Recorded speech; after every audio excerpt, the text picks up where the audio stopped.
Dictating our views directly or indirectly, voluntary or involuntary, is still dictating our views. We must think for ourselves and no one else.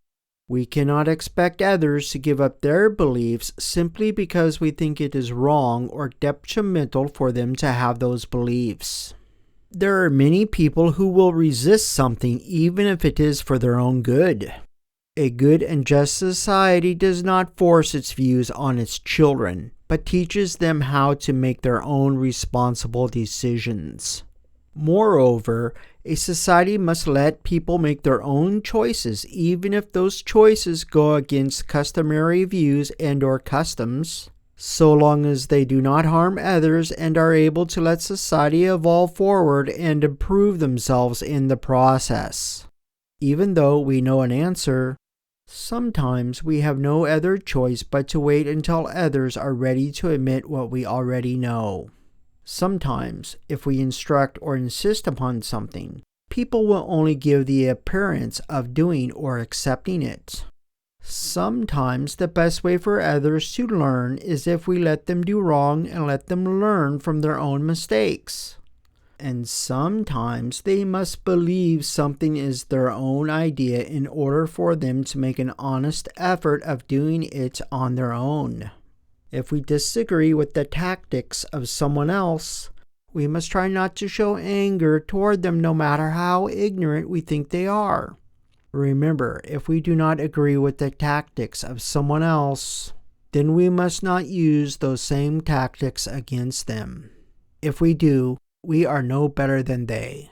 If we feel a need to prove or force our beliefs onto another, then perhaps we do not believe in them ourselves. If we are truly interested in persuading others to follow our way of perception or evaluating our view, we should do so in a way that focuses on welcoming.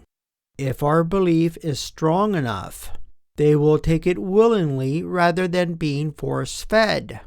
A willing participant is much more powerful than an unwilling participant. Drastic change, when introduced, can be more effective and efficient than subtle change. But when it backfires, it can have more traumatic and dangerous consequences. It is something that can be utilized, but often should be avoided. And it must be carefully and skillfully done, as it often runs a greater risk of backfire. Also, there is the risk that when drastic change does backfire, there may be a much more difficult time to regain the confidence, ability, or circumstances needed to try implementing that particular change again. No matter in what form it may be reintroduced, it may have the probability of a much greater resistance. People, for the better or worse, are much more willing to tolerate, accept, or follow subtle change rather than drastic change. Yes, when subtle change is introduced, there can be resistance.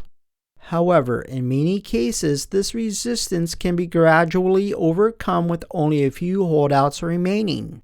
However, subtle change also runs the risk of not being implemented quickly enough.